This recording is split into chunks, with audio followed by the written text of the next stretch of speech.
Problem statement.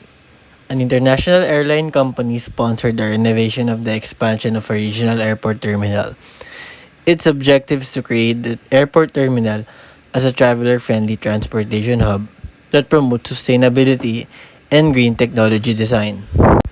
The company wants to use unconventional materials in the interior application to make it unique and eye-catching. They also want to improve the passengers' experience by providing communal area where they can showcase the country's culture and tradition through a first-class VIP lounge that caters to their guests, passengers, as well as other airlines passengers. This traveler-friendly transportation hub aims to strengthen the cultural branding of the country through the integration of art and a future-proof design with its world-class amenities for a memorable experience of the users. Paris Orly Airport is located at Orly, the southern suburb of France. It is a certified 4-star airport with a decent staff service and cleanliness with up-to-date technology and facilities. This airport is surrounded by 3 to 4-star hotels where tourists and guests could check in and stay. Orly Airport is behind Charles de Gaulle or CDG Airport in France. Hence, Orly offers a more budget-friendly from passengers for them to avail. Based on research from recent reviews from past customers, the Paris Orly Airport has a number of common complaints. Orly is busy, unwelcoming, unorganized, and difficult to navigate through certain areas. This is just to name a few of the most relevant criticisms. The goal of the airport is to strengthen cultural branding through local tourist engagement and experiential design feel. Next is green design. Through materials, like using glass fiber reinforced concrete, it will provide flexible structure without sacrificing compressive and tensile strength. Not only it is sustainable. Next is maximization of light. Through big windows and high ceiling, this will provide major annual reduction of bills. And lastly with the mission is flexible design with the possible airport expansion and future-proof. The designer provided a simple geometrical structure for future expansion. Next is the design, the cultural branding. The French interiors is known for their elegant, high ceiling, and decorative wainscoting. The designer designed the French interiors with a touch of contemporary style for a twist. Contemporary meets vintage style that contrasts high-end French interiors balances the overall ambience of the space. Next is having an efficient layout. With efficient layout comes good customer flow. With good customer flow comes prevention of delayed flights. And last but not the least for the design is the inclusivity. With human-centered design comes PW-friendly design with accessible ramps, hallways, and walkways. Lastly, accessible restroom.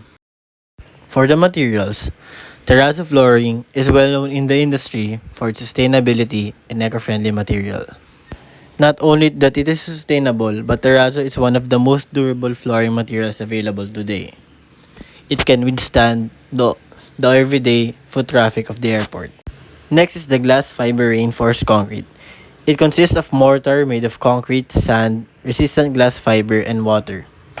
Plasticity is one of the main qualities of the material, enabling molding of facade panels precisely following the architectonic design, permitting the production of slender, thus lighter pieces. The designer manipulated these materials, creating a curvilinear structure. This modern look would create a balance with the classical French interiors, the edgy linear and classical look.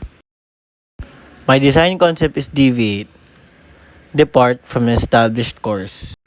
The designer envisioned the space to break the norm and the usual standard practices that we know of today for this proposal, presenting an innovative human-centered design solution through the use of technology that will cater for the end user's needs in a future-proof design for the foreseeable future. Combining two contradicting styles and make it into one.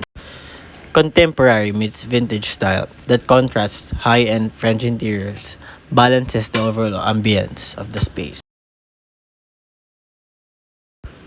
Also solving problems through technological advancements, the delayed of lights through Face Express, and the interactive video wall where users could interact. This is the floor plan. On the right wing, users have the option to use the traditional check-in or the Face Express. With Face Express, they use automatic check-in kiosks that cross-match passport photographs with facial images and register that data. No need to show a boarding pass and passport after that point. Glide through baggage check-in, security screening, and boarding with just your facial profile. With this, they can experience less congestion and reach your boarding gate with plenty amount of time to spare. For users who don't want to use this, they can use the traditional check-in. The designer used baffle ceiling that would amplify the noisy surrounding environment of the airport. It will also balance the curvilinear structure. Because of the sufficient natural lighting that the structure has provided, the designer used adequate amount of pin lights. The shape of the ceiling and the structure is inspired from the French mythical creature Librum, the massive dragon-like beast with a lion's head, a turtle shell, and a scorpion's tail. In comparison to the concept DV8, the creature represents a variety of different deadly animals as unity, which creates something new. A series of inconsistent lines and shapes is used in the design application in relate to the concept DV8. Without deviation from the norm, progress is not possible. Thank you for listening. Here are my perspectives.